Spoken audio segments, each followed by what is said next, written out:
This is a classic Colorado storm in so many ways. We're used to these beautiful warm days. That's why March is trickery around here.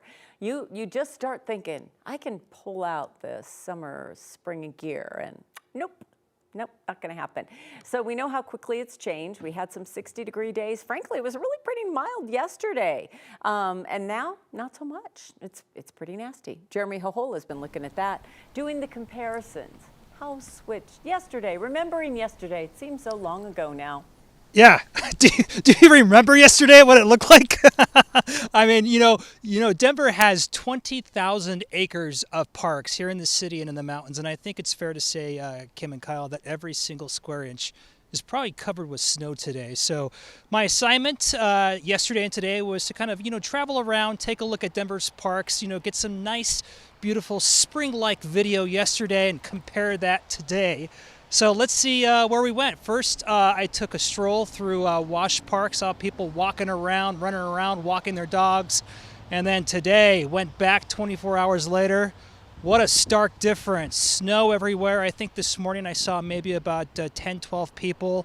And most of those folks were city crews scraping the pathway so people could still walk there.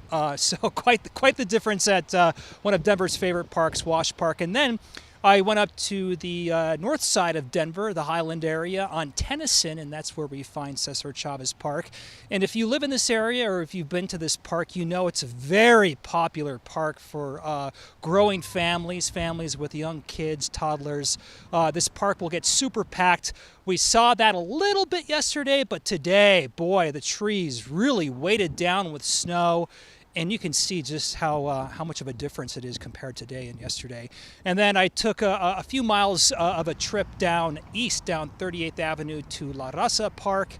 Went by there, and of course that park is central to the Chicano history here in Denver. Walked around there. Didn't really see anybody there yesterday, and of course today, the same. Lots of snow everywhere. And like I was talking about earlier, when the snow falls, not only does it visually change things, but it gives like this nice little muted tone, this nice little muted atmosphere to everything. It mutes the sound, it gives a stillness, a quietness, very zen, except if you're a TV news reporter that has to stand outside and talk about it all day. I know, it's a good day for a nap. Yeah, today would be a perfect day for a nap. Yeah. All right, before and after, Jeremy Jojola taking a look around at the various parks in town. I think